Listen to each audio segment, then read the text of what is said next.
Bien-aimés dans le Seigneur, bonjour et bon sabbat. Aujourd'hui, nous éprouvons un réel plaisir à vous accueillir dans la maison du Seigneur dans le but de l'adorer en esprit et en vérité. Au cours de la semaine, nous étions ici et là vaquant à nos activités personnelles. Dieu nous a garanti de sa protection toute puissante. C'est la raison pour laquelle nous sommes là en son Saint-Temple en ce matin. Toute la gloire soit à lui. Nous, à Bethel, nous constituons une église très hospitalière. C'est avec joie que nous accueillons dans nos rangs nos amis visiteurs. Et s'il y en a, les amis non-adventistes qui nous visitent, nous les demandons de se mettre debout pour que l'Église puisse les saluer. Nous n'avons pas de... Amen. Amen. Oui, merci. Merci d'être venu. C'est toujours un plaisir pour l'Église de vous accueillir à chaque fois que vous ressentez le besoin de rencontrer Dieu. Et la porte de l'Église est ouverte pour vous accueillir. D'ailleurs, Bethel, c'est la maison de Dieu. Merci d'être venu. Sentez-vous chez vous. Alors, nous ne pouvons pas passer sous silence la présence d'une famille. C'est la famille de Joseph Wendy. C'est le père et mère de Midi. Ok, c'est le père et mère de frère Joseph, Midi, de l'église. Que dites-vous l'église? Donc, nous vous accueillons, nous vous disons bienvenue et bon séjour. D'accord. Merci. Alors, toute l'église est invitée pour l'appel à l'adoration. Mettez-vous debout, s'il vous plaît.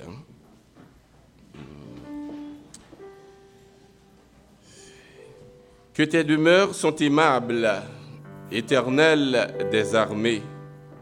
Mon âme soupire et languit après les parvis de l'Éternel. Éternel des armées, mon roi et mon Dieu. Heureux ceux qui habitent ta maison. Mieux vaut un jour dans tes parvis que 1000 ailleurs. Car l'Éternel Dieu est un soleil et un bouclier. L'Éternel donne la grâce et la gloire. Éternel des armées, heureux l'homme qui se confie en toi.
des cieux, nous voici à tes pieds aujourd'hui, assemblés pour t'offrir un culte.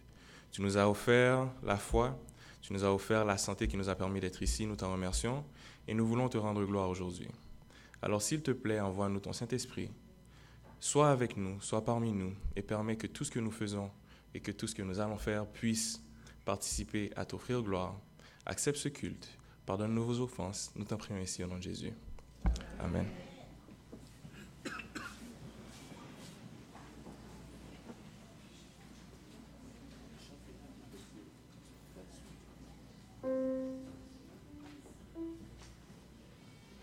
Nous allons rapidement passer au moment de louange. Pour le moment de louange, nous allons entonner 3 chants. Le premier chant, c'est de 296, suivi de 499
jours, nous gardons la même position pour la lecture, qui se fera dans le livre de Philippiens, le chapitre 2, le verset 13.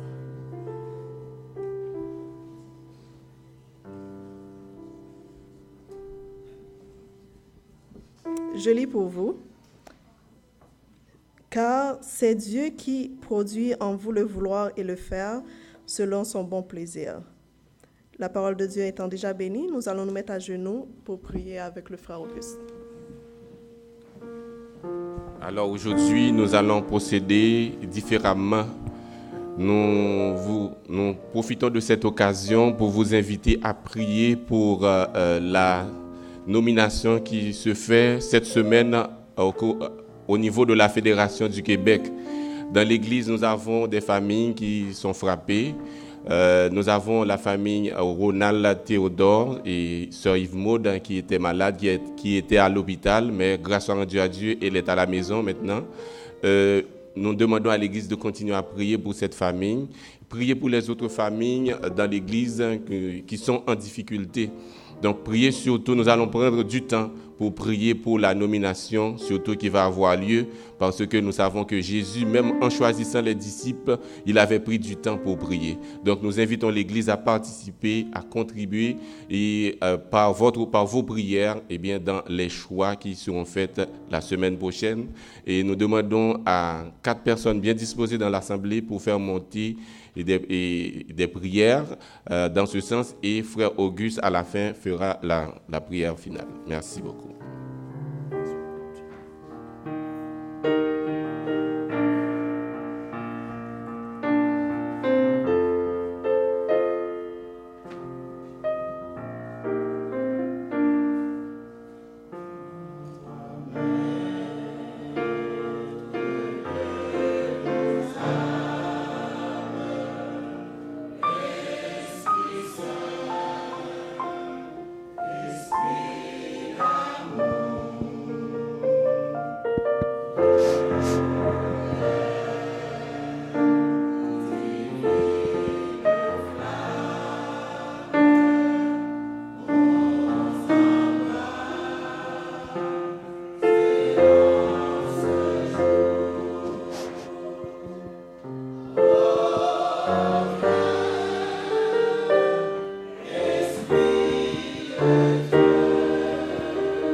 Dieu de grâce, d'amour et de bonté, Dieu de miséricorde et de compassion. Nous te remercions une fois de plus pour tes bienfaits envers nous. Nous te remercions parce que c'est toi qui prends soin de nous quotidiennement, chaque instant de chaque jour qui passe. Nous pouvons nous appuyer sur toi avec assurance, avec certitude. C'est toi dans ta parole qui dit que tu es celui qui prend soin de nous, tu es notre assurance, et c'est toi qui préserves notre pied de toute embûche. Nous te remercions pour cela. Nous te remercions pour ta fidélité. Tu ne manques pas d'accomplir ce que tu dis, Seigneur, dans ta parole. Et nous avons compris que c'est toi qui es assis sur ton trône, pas un autre. C'est toi qui es en contrôle, en dépit de tout ce qui peut sembler. C'est toi qui es en contrôle et c'est toi qui diriges tout. Ainsi, Seigneur, tes enfants au Québec, dans la Fédération du Québec, doivent se réunir pour élire des dirigeants, pour élire ceux-là qui vont être présents et qui vont diriger l'œuvre pour les 4 prochaines années. Nous te demandons, Seigneur, tandis que tu es sur ton trône, ne laisse à aucun homme de croire qu'il peut contrôler les choses. Ne laisse à aucun homme de croire qu'il peut choisir qui il veut pour mettre à la tête de l'œuvre de l'Éternel.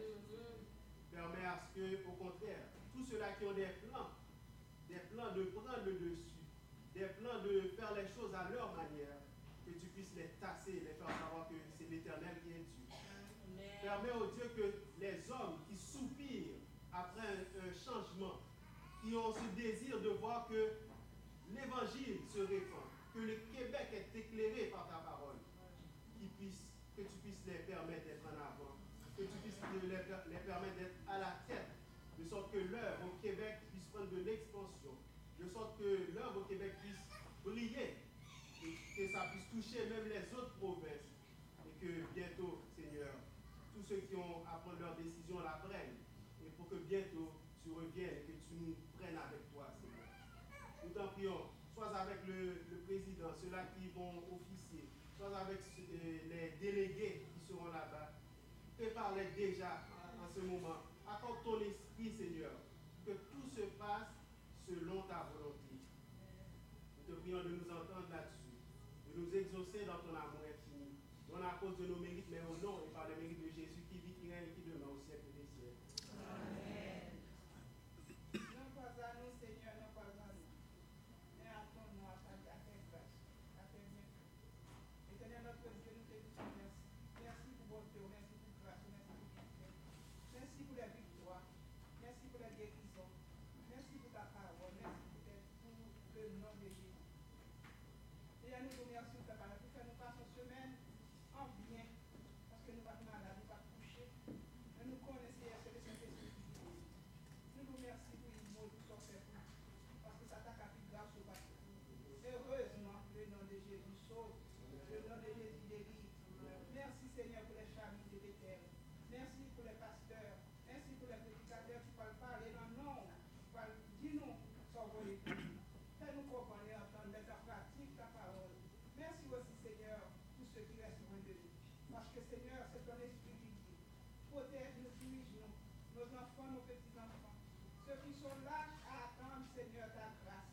Nous avons, Seigneur, nous avons besoin de toi, nous avons besoin de ta bonté, ta grâce, ta bienfait envers nous. Bénis les diacres, les diaconesses, Seigneur.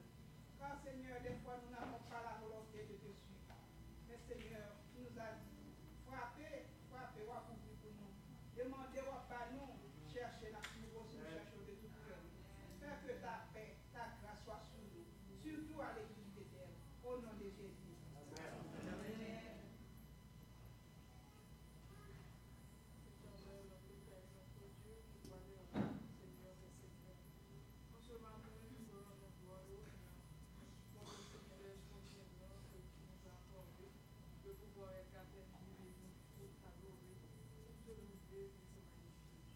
Merci Seigneur pour ce privilège. En ce moment, nous sommes venus vers toi. Nous sommes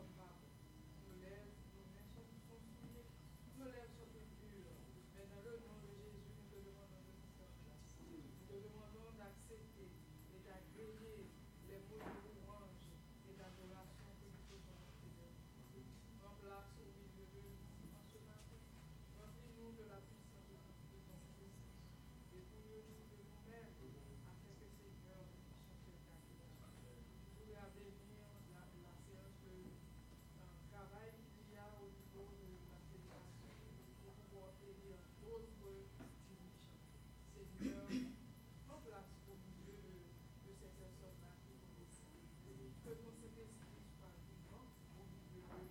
Permets à ce que, au milieu d'elle, permets à ce que Seigneur, tout se passe pour la gloire de ton Seigneur. Nous avons besoin que l'évangile soit prêché.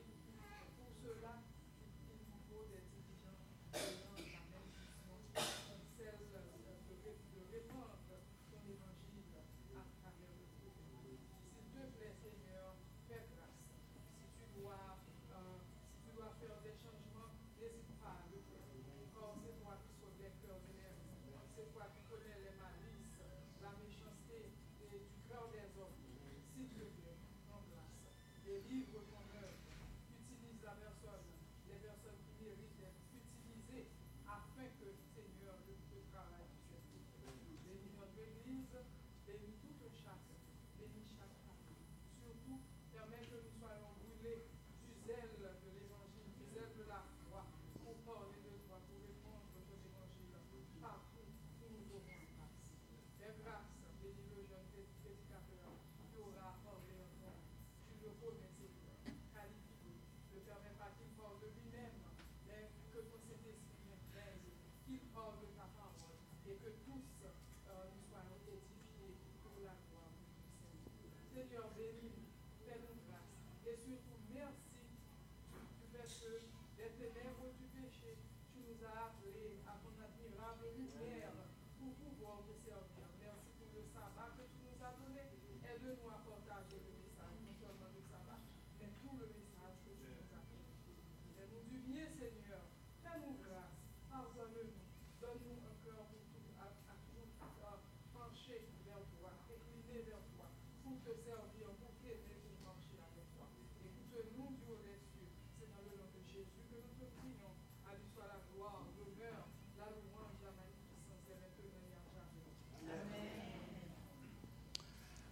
Et maintenant, Père, Dieu, toi, foi saint, alors que tu viens d'entendre les différentes demandes, les cris de tes enfants à Bethel prosternés devant toi, deuille donc dans ta miséricorde, dans ton amour, mais ton sceau d'approbation, en acceptant, puisque tu as écouté les cris de tes enfants, mets ton sceau d'approbation, réponds à leurs cris, accepte ces prières, pardonne nos péchés, fais-nous grâce aux des cieux, au nom et par les mérites de ton Fils bien-aimé Jésus-Christ.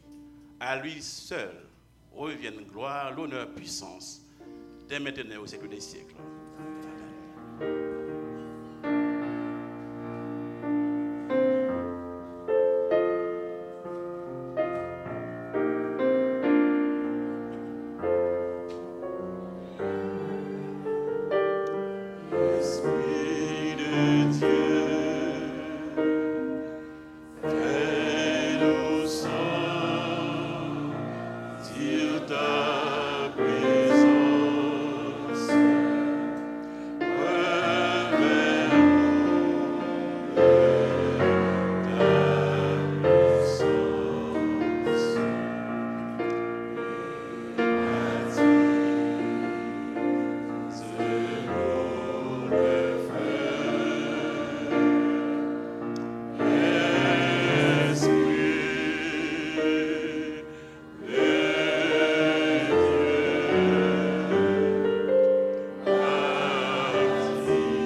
Service de fidélité.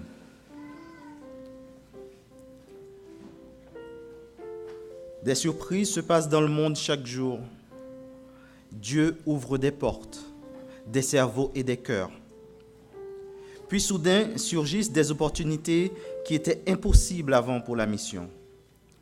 Les offrandes de la mission mondiale d'aujourd'hui, pour des occasions spéciales, nous donneront la possibilité de répondre promptement quand Dieu nous dirige. Votre don pourra être utilisé pour envoyer des missionnaires dans un endroit nouvellement pénétré où personne ne connaît Dieu.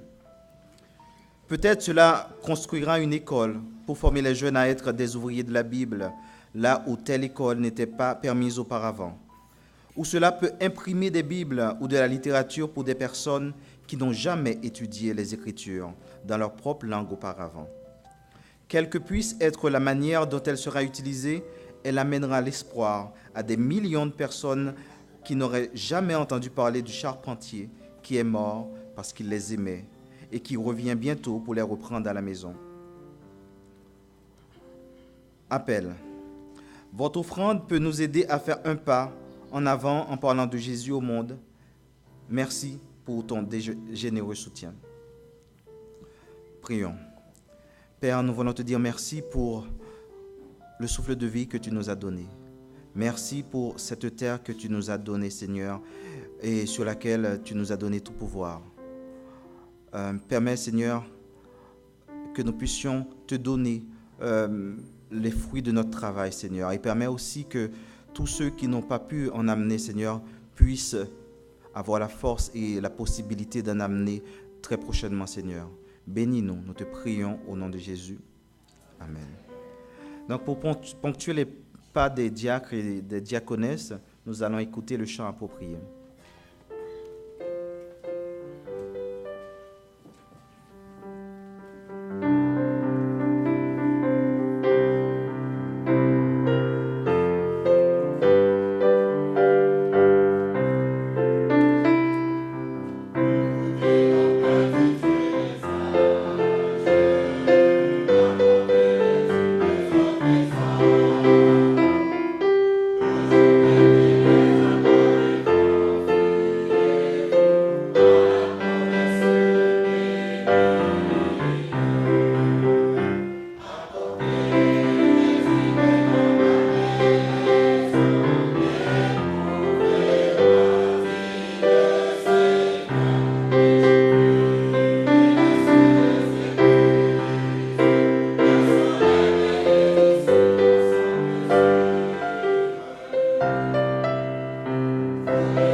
Bonjour, chers frères et sœurs.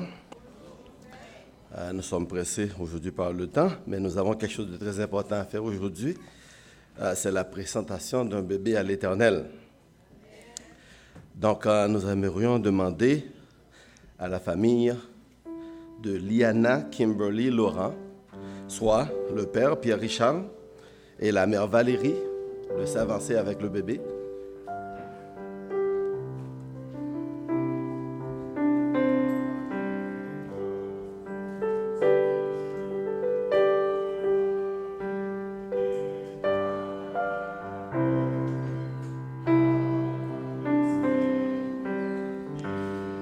S'il y a aussi des témoins qui veulent aussi se joindre, que ce soit la famille, les enfants, les frères et sœurs, les sœurs, vers aussi.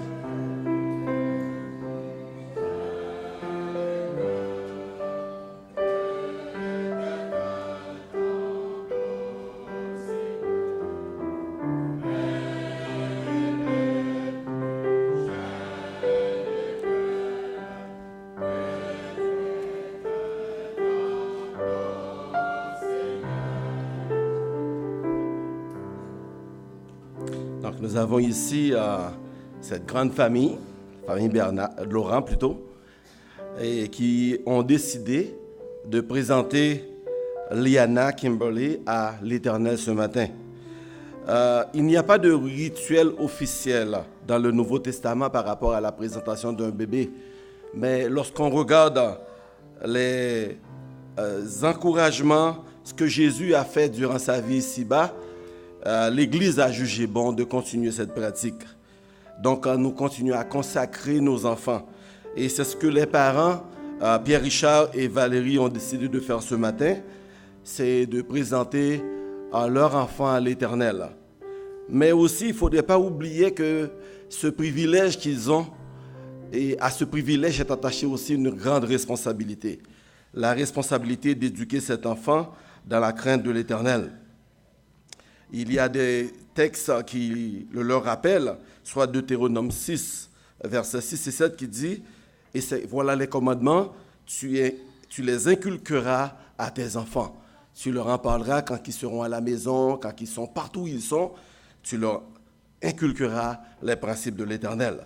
Nous avons beaucoup de versets, Psaume 127, versets 3 à 5, qui dit que les fils et les filles sont un héritage de l'Éternel.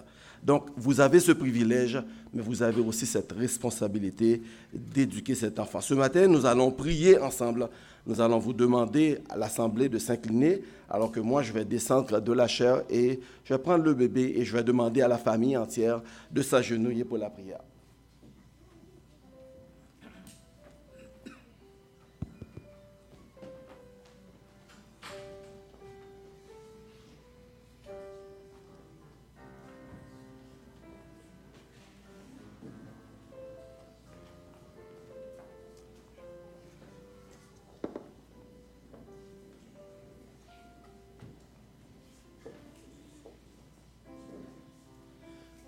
Éternel, notre Seigneur, notre Dieu Tout-Puissant, tu es le pourvoyeur de tout ce qui a vie, et même ce qui n'a pas de vie, tout a été créé par toi.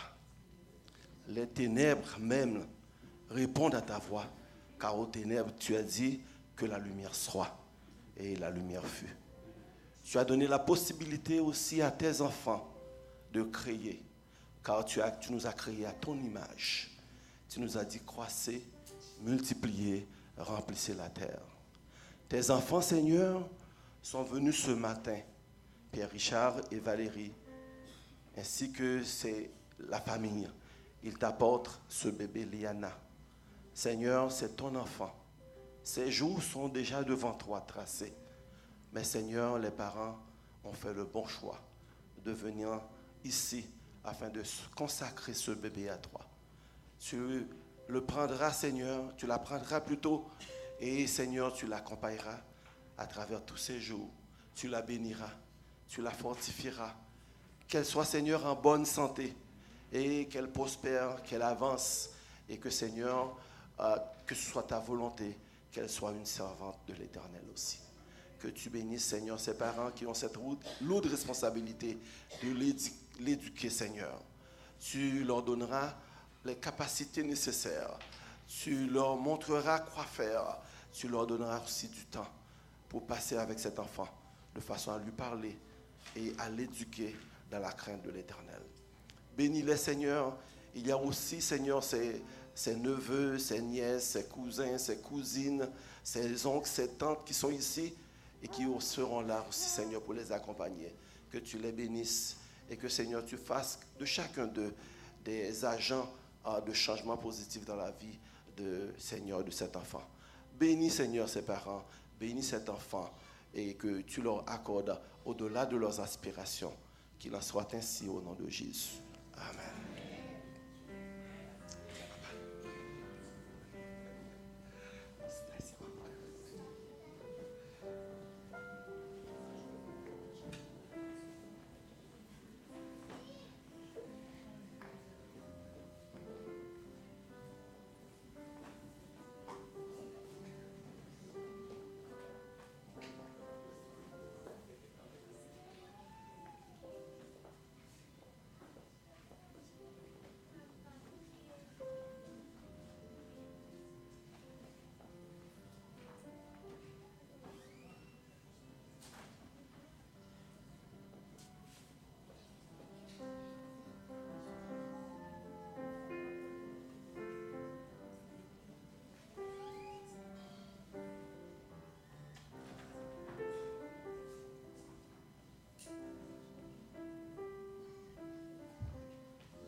Il y a un certificat aussi qui est attaché à la présentation de l'enfant. Je vais le remettre aux parents.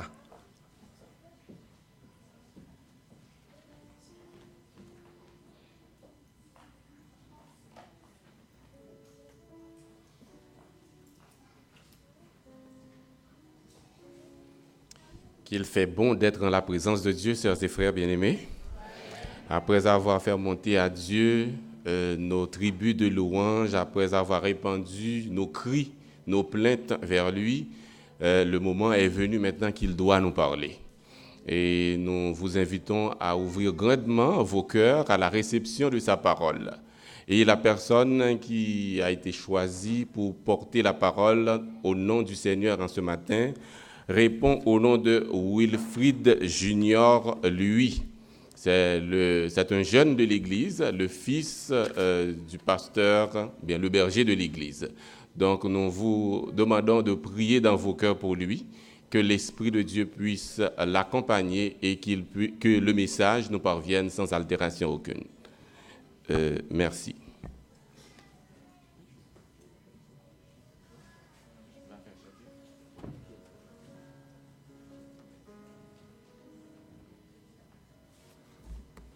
Bonjour chers frères et sœurs.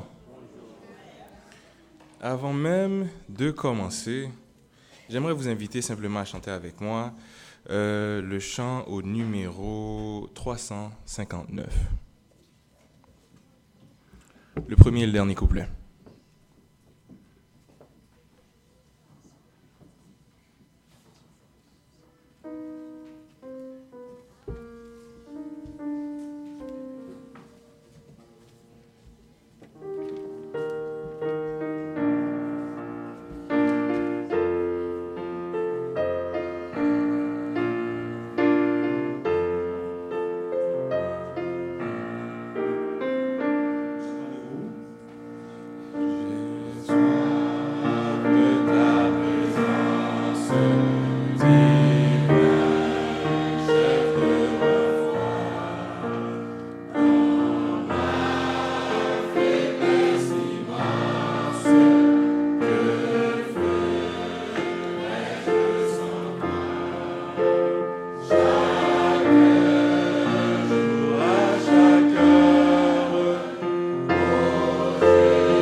s'asseoir. Et en fait, avant même de commencer, j'aimerais aussi vous inviter à courber la tête pour invoquer le nom de Dieu. Notre Père, qui est dans les cieux, nous voici aujourd'hui pour recevoir le pain venant de toi. Daigne ouvrir nos esprits. Daigne remplacer toutes les parties qui ne viennent pas de toi, afin que peu importe le travail que tu avais prévu pour cette assemblée puisse être accompli. Accompagne-nous tous, pardonne-nous, guide-nous, sois présent. Nous t'en prions ainsi au nom de Jésus. Amen. Allô? Donc, j'aimerais commencer avec une histoire que je suis presque certain que plusieurs d'entre vous connaissent. C'est une histoire très simple. C'est l'histoire d'un jeune garçon. En fait, dès son commencement, il est né dans une famille plus ou moins, pas douteuse, mais dans des circonstances plus ou moins douteuses. On pensait que sa mère avait trompé son père, longue histoire. Finalement, il est né quand même. Les deux parents sont restés ensemble. Il a grandi dans une famille modeste. Il a appris le même métier que son père, comme on le faisait dans le temps. Et puis, après un certain temps, il a découvert quelle était sa mission. Il est sorti de chez ses parents. Il s'est regroupé avec un groupe de personnes. Et puis, il a milité pour sa façon de voir le monde.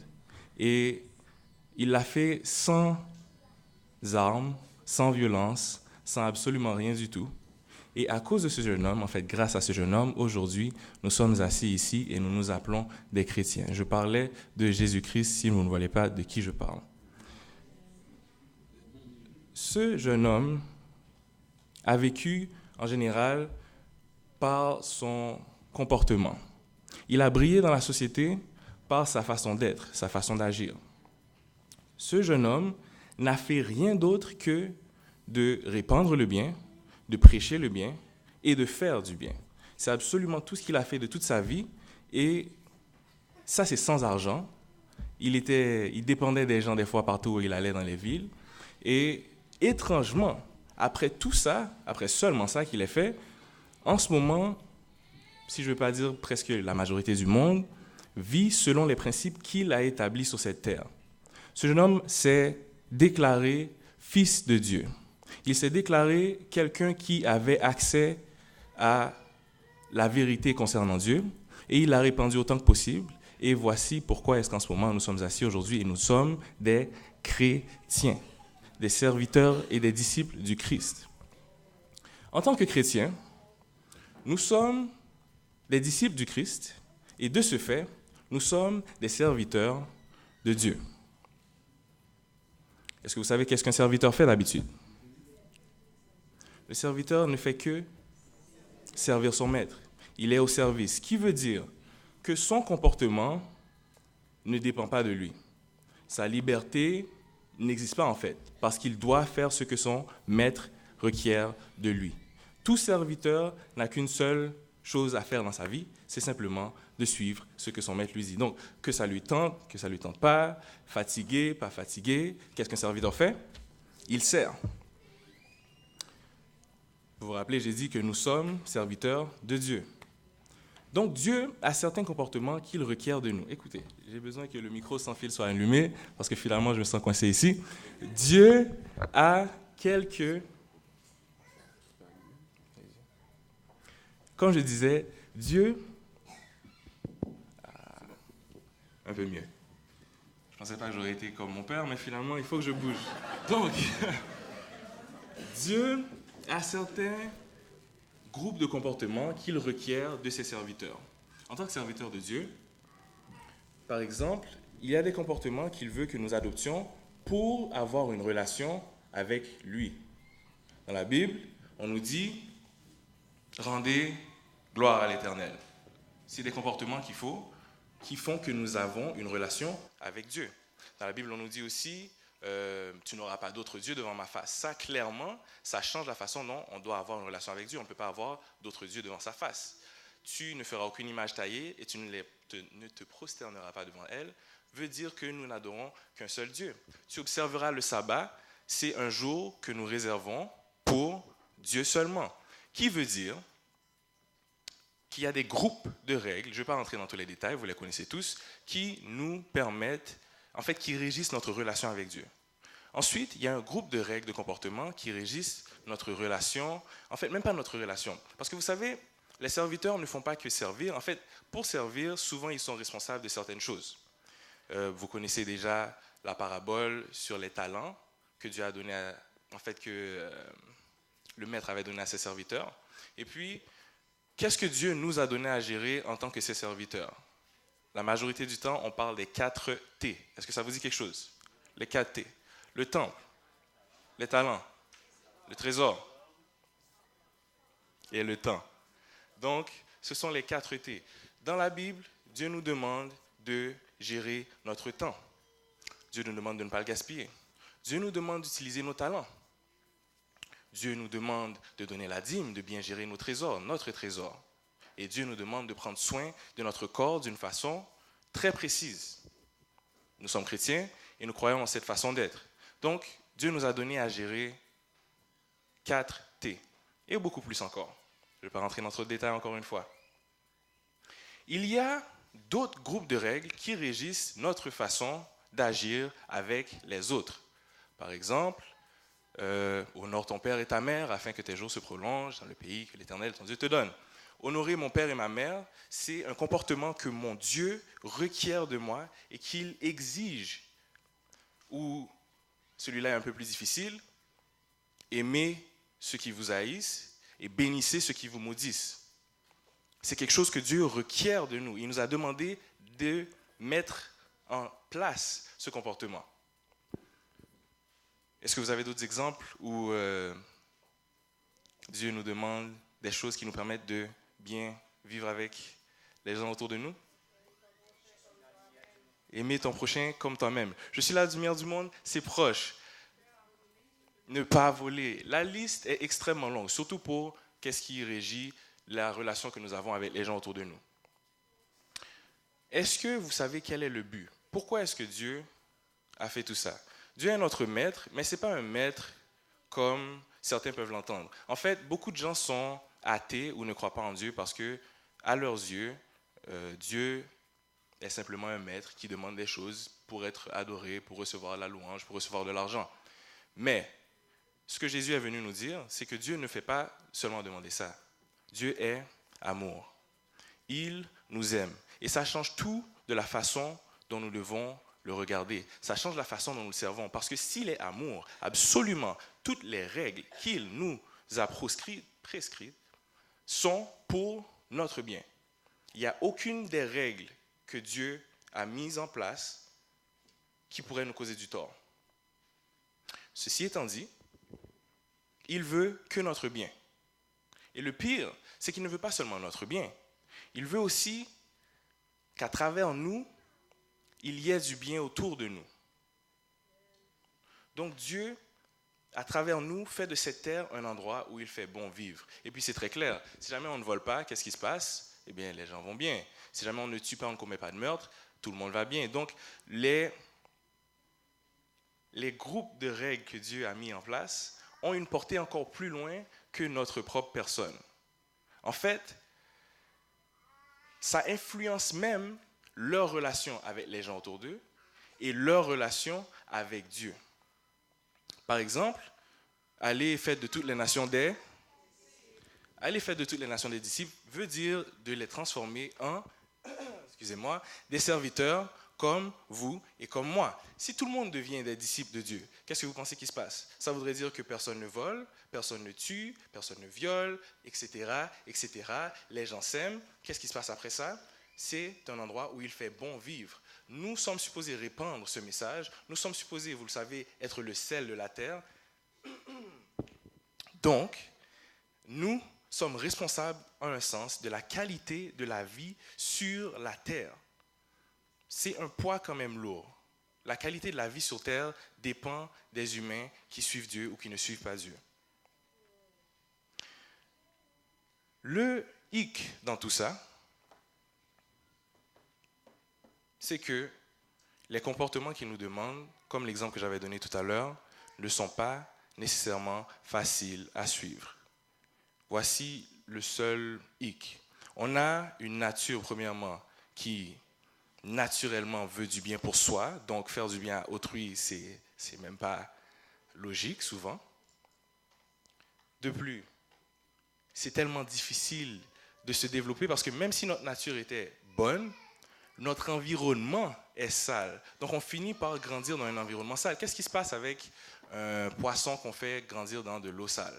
Il va avoir des déformations, des maladies. Donc, veut pas, le poisson ne peut pas sortir pur. Et même si par chance quelqu'un serait né sur cette terre en étant pur, il finirait par être quand même corrompu parce que le milieu n'aide pas. Le milieu contribue à corrompre la personne.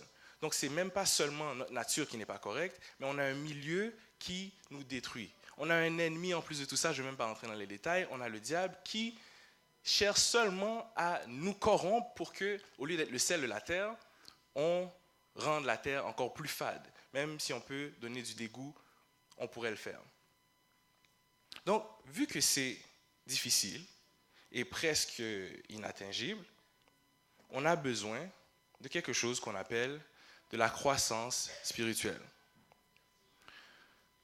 Nous sommes tous nés égaux, nous avons tous grandi, vous voyez les enfants ici, avec peu de connaissances, peu de maturité, peu de morale, et puis on grandit.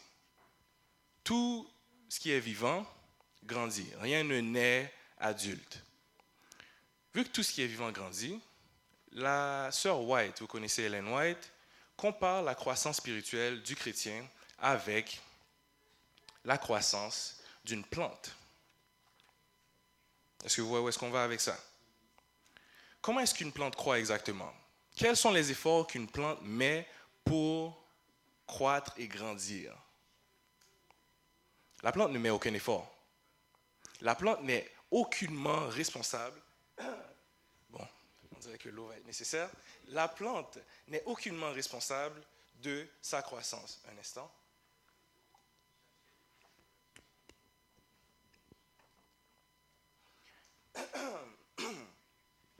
Désolé pour la magnifique pause. Donc, comme les enfants aussi, un nourrisson qui vient de naître, il n'est aucunement responsable de sa croissance à lui. Il est entièrement dépendant des parents, de son entourage. Même si, par exemple, il y a des animaux où les bébés naissent et ils sont laissés à eux-mêmes. Mais même dans ces circonstances-là, ils sont dépendants de leur entourage. Si jamais, par exemple, un bébé gazelle naît, il n'y a pas de mère autour d'elle ou de lui, et qu'on le met dans la ville, il n'y a pas d'herbe, il y a quoi que ce soit pour manger, qu'est-ce qui va se passer? Il va dépérir parce qu'il est responsable de son environnement. La plante, par exemple, pour retourner à l'exemple de Sir White, elle dépend de quoi? De la terre, du soleil et de l'air. Bien sûr, de l'eau qui vient avec la terre. Merci beaucoup. Donc, la sœur White nous invite à être comme la plante. Parce que le seul effort que la plante fait, ou bien on pourrait même prendre les bébés, le seul effort qu'un bébé nourrisson fait vraiment, c'est que dès qu'il sent qu'il y a quelque chose ici, il se tourne pour... La plante, dès qu'elle sent qu'il y a des rayons de soleil qui viennent d'une certaine direction, vous allez voir, toutes les plantes ont toujours les feuilles qui pointent vers les fenêtres ou bien vers le soleil. C'est obligatoire. Le seul effort que la plante a à faire, c'est de s'approcher autant que possible de la source qui la nourrit. De la même façon, vous savez, dans la Bible, on dit que Jésus-Christ est notre soleil. Il nous faut tourner nos regards, nos pensées, notre être entier vers Jésus-Christ si nous voulons grandir spirituellement. Voici d'où sortait la comparaison avec la plante. Maintenant, même ça devient difficile à un certain point. Parce que nous tourner vers le soleil de notre vie, étant Jésus-Christ, nous demande un effort mental. Veut pas, la plante aussi fournit un tout petit effort. C'est très léger, mais c'est un effort quand même. Et le bébé qui se tourne pour le mamelon fournit un effort quand même. Et disons que notre nature est devenue tellement terrible que même cet effort nous devient dégoûtant. Notre environnement est tellement terrible que même quand on finit par sentir qu'il y a une certaine lumière qui vient de là, en fait, il y a des fois où on se tourne de la lumière pour aller dans l'autre direction, juste pour vous expliquer à quel point notre nature a fini par changer. Donc, cet effort est presque surhumain. En fait, il est surhumain parce que notre nature, notre environnement est contre. Et par exemple, le seul brin de bonnes nouvelles que j'ai trouvé pour nous aider, c'est si jamais, en fait, qui met plus d'emphase sur ce que Ellen White a dit, c'est le psaume 16, verset 8. Psaume 16, verset 8.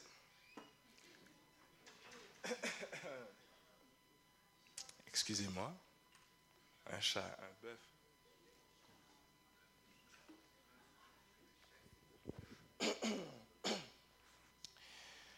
Le psaume 16, verset 8. Si jamais quelqu'un le connaît par cœur, je vous donne $5 à la sortie. Psaume 16, verset 8 nous dit « J'ai constamment l'Éternel sous mes yeux. Quand il est à ma droite, je ne chancelle point. » Je ne l'ai pas entendu, moi je l'ai dit en premier.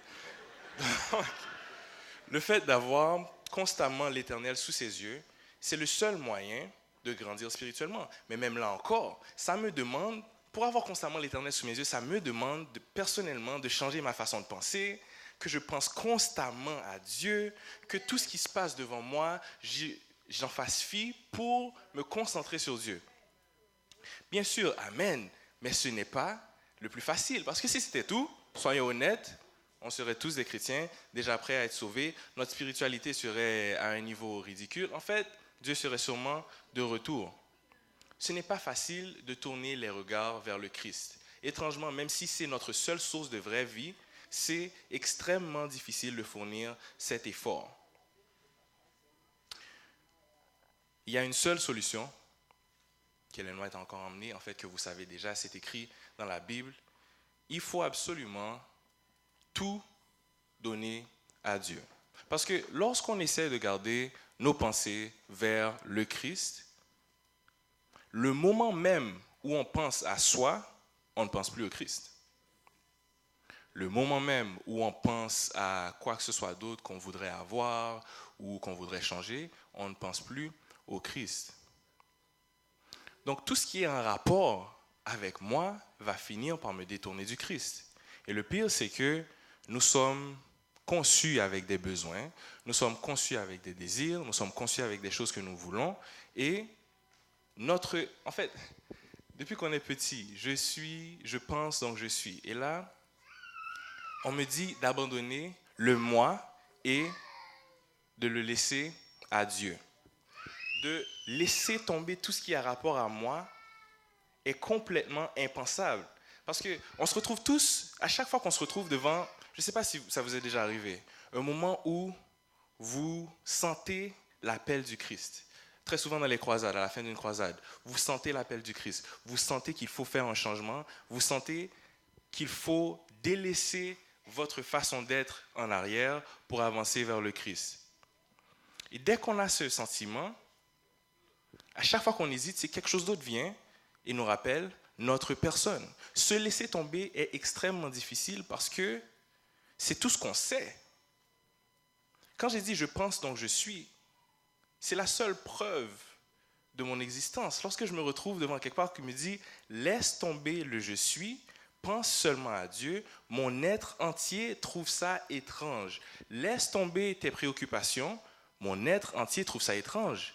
Oui, ça dit dans la Bible, ne vous inquiétez de rien, à chaque jour suffit sa peine, etc. Mais mon être a quand même la tendance à vouloir s'inquiéter de quelque chose.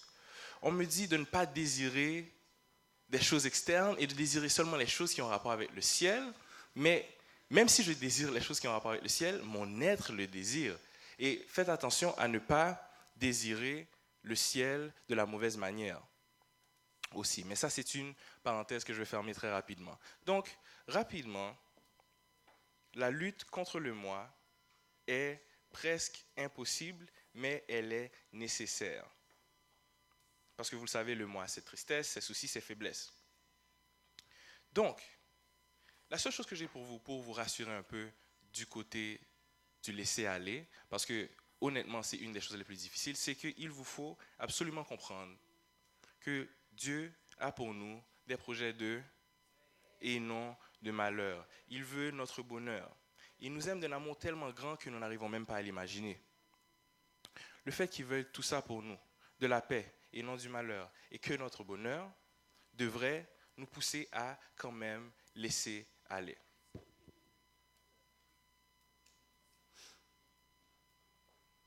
Donc, je vais juste faire un petit recul. Nous avons une liste de comportements qui est nécessaire d'appliquer dans notre vie, parce que nous sommes des serviteurs de Dieu. Ces comportements-là changeraient beaucoup de choses, mais sont difficiles à atteindre. Et là maintenant, on nous dit que la seule manière d'atteindre ces comportements, c'est de changer notre être et de nous oublier nous-mêmes, d'abandonner notre vie. C'est le truc le plus irrationnel parce que nous voulons survivre. Et là, il y a plusieurs raisons, comme je l'ai dit. Dieu nous aime, qu'il faut le laisser prendre le contrôle. Mentalement, c'est extrêmement difficile. Tout le monde se retrouve devant la même barrière, mais il faut le laisser prendre le contrôle. Et puis, la vie, lorsqu'on laisse entre les mains de Dieu, lorsqu'on la laisse entre les mains de Dieu, j'ai une petite citation que j'aimerais vous lire, c'est que la vie en Christ est une vie de paix et de sérénité. Elle est peut-être exempte d'extase, mais elle est remplie d'une confiance qui est tranquille et qui est durable. Votre espérance ne doit pas être en vous, elle est en Jésus-Christ. Votre faiblesse est unie à sa force, votre ignorance à sa sagesse, votre fragilité à sa puissance. Je répète, votre faiblesse est unie à sa force, votre ignorance à sa sagesse et votre fragilité à sa puissance. Donc, non seulement il va prendre soin de vous dans vos situations dans la vie, mais il vous dit que vos faiblesses ne comptent pas. Parce que des fois, on se tourne vers nous-mêmes et on se dit, je suis faible, j'ai fait telle chose, donc on laisse tomber la voie. Il nous dit de ne pas nous concentrer sur nos faiblesses. Notre ignorance, de ne pas nous concentrer parce qu'il sera notre sagesse. Notre fragilité ne compte pas parce qu'il prend soin de nous. On est à l'hôpital, il prend soin de nous. Est-ce que la rose, vous savez les versets dans la Bible qui nous dit, je me perds un tout petit peu, le lit des champs est magnifique. Cantique des cantiques. J'ai complètement oublié le terme, mais vous voyez ce que je veux dire dans le sens que ça ne vient pas de nous. Ça ne peut pas venir de nous. Il faut absolument que ça vienne de l'extérieur. Et puis aujourd'hui, l'important était vraiment de se concentrer et de se retourner vers le Christ avec toutes nos forces, peu importe les difficultés qui viennent avec. Et la vie tranquille et durable qu'il nous donne, elle a mis beaucoup d'emphase sur la partie exempte d'extase. Parce qu'en tant qu'être humain, on a un certain goût pour le plaisir, le bonheur, les extrêmes. Même si ça ne viendra pas avec le contrat qu'il nous a donné, rien ne vaut la paix et la tranquillité d'esprit qu'il nous donne. Et il nous donne une paix, non pas comme celle que le monde nous donne, mais une paix que seulement lui peut nous donner. Donc on a l'impression de perdre quelque chose, des fois parce que la vie en Christ manque de piquant. Mais croyez-moi, la vie en Christ ne manquera pas de piquant. Le simple fait de pousser assez pour se laisser aller va être l'accomplissement. En fait, le but de mon message ce matin, un instant.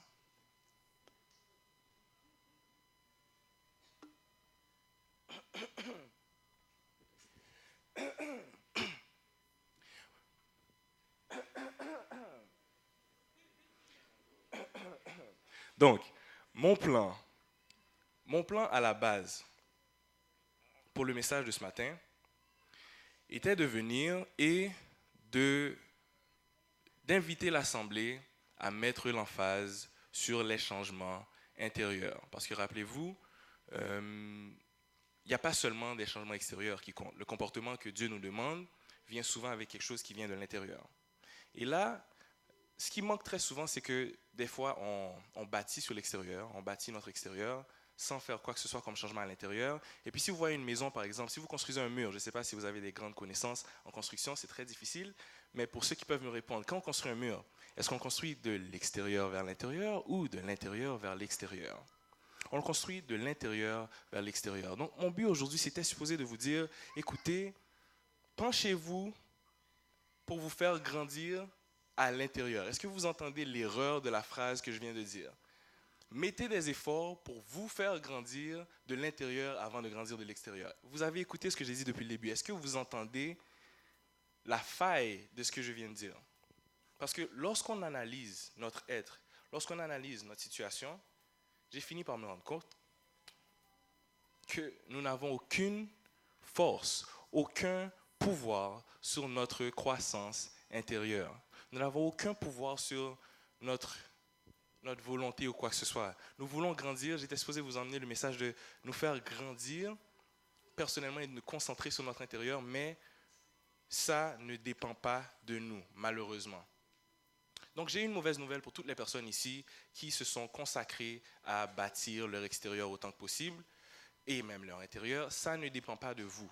Le fait d'avoir établi tous les comportements que j'ai mentionnés tout à l'heure, sans s'être tourné vers Dieu, ne dépend pas de vous et ne vaut absolument rien si ce n'est pas déjà basé sur votre être qui s'est retourné vers le Seigneur. Donc, il faut faire attention avec là où nous mettons nos efforts. Parce qu'on pourrait gaspiller notre vie chrétienne à mettre tous les efforts possibles sur toutes les choses que j'ai mentionnées comme liste. C'est un gaspillage si jamais on ne s'est pas tourné vers le Christ. Et quel gâchis ça serait que d'arriver à la fin des temps, d'avoir mis tout cet effort et que rien ne s'est fait. Et là, je vous dis de ne pas mettre un effort sur votre relation avec Dieu, mettre un effort sur votre relation avec les gens à l'extérieur, mettre un effort sur la façon dont vous gérez votre temps, votre talent, mettre un effort sur la façon dont vous influencez les autres. Je vous dis de mettre un effort à un seul endroit. Le seul endroit où le bébé a mis son effort, le seul endroit où la plante a mis son effort, c'est de se tourner vers la seule source de vie que la plante avait. C'est tout ce qu'on vous demande, c'est tout ce que je souhaite pour vous aujourd'hui, c'est de vous tourner, de mettre tous vos efforts simplement à vous tourner vers Dieu. Et ça finira là. Tout le reste va suivre ensuite. Dès que vous vous tournez vers Dieu, tout seul, les comportements vont finir par changer. Il n'y a pas le choix, ça viendra tout seul. Tournez votre esprit vers Dieu et puis tout seul, vous n'allez pas avoir le choix que d'avoir une bonne relation avec lui. Simplement mettez vos efforts. Au lieu de l'éparpiller sur votre vie personnelle, l'éparpiller sur votre vie avec les autres, l'éparpiller sur quoi que ce soit, concentrez vos efforts sur Dieu. C'est la seule solution, c'est le seul moyen d'atteindre le but que vous voulez déjà. Donc c'était tout ce que j'avais pour vous aujourd'hui. Rappelez-vous que la vie en Christ est une vie de paix, de sérénité. Et même si elle est exempte d'extase, elle vous remplit de quelque chose qu'on appelle une confiance et une paix qui est durable. Votre espérance n'est pas en vous-même, elle est en Jésus-Christ. Alors, chers frères et sœurs de Bethel, s'il vous plaît, peu importe ce qui vous manque, qui vous empêche de vous tourner vers le Christ, n'essayez pas de mettre des efforts ailleurs. Simplement, tournez-vous vers le Christ et tout ira pour le mieux. Que le Seigneur vous bénisse.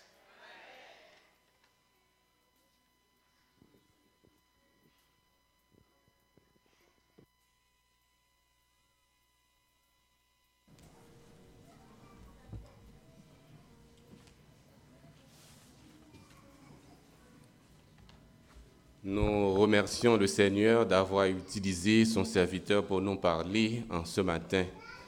Le message nous parvient sans altération. Nous n'avons qu'à nous fixer le regard sur Jésus, tourner notre attention sur Jésus et toutes les autres choses vont venir. Merci et à vous qui avez fait le déplacement pour rendre possible ce culte d'adoration. Donc, la porte de l'église est grandement ouverte chaque sabbat pour vous accueillir, pour vous recevoir. Merci à tous nos amis visiteurs. Merci à chaque membre d'église. Et continuez à vous fortifier davantage dans l'étude de la parole de Dieu, à vivre de l'évangile en nous appuyant sur Jésus. Donc, le numéro 38 met un thème au culte d'adoration de ce matin. Nous vous invitons à vous lever et avec les chants, nous allons exécuter ce numéro.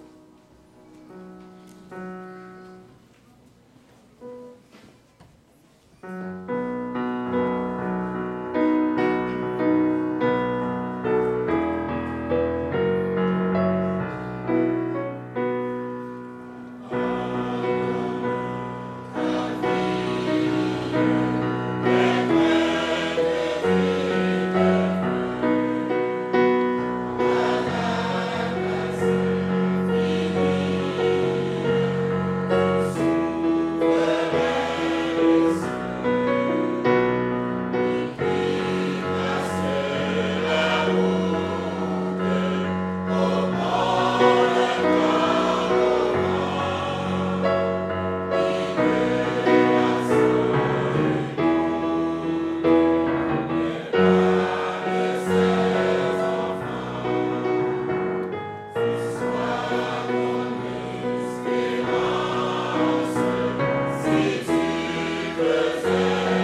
Levons la tête. Digne Esprit Saint, que tu sois avec nous sur notre chemin du retour. Que tu nous permettes de nous tourner vers toi avec toute notre force. Parce que de toute façon, le vouloir et le faire ne viennent que de toi. Permets-nous de fournir l'effort qu'il faut pour entamer le chemin qui nous emmènera vers toi. Permets-nous de te faire confiance et de nous laisser aller. Et permets-nous de rentrer en bien aujourd'hui. Bénis le reste du sabbat. Bénis notre vie et notre croissance spirituelle. Nous t'en prions ainsi au nom de Jésus. Amen.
Alors, nous souhaitons un bon sabbat à tout un chacun. Restez à vos places, les diacres vont organiser la sortie.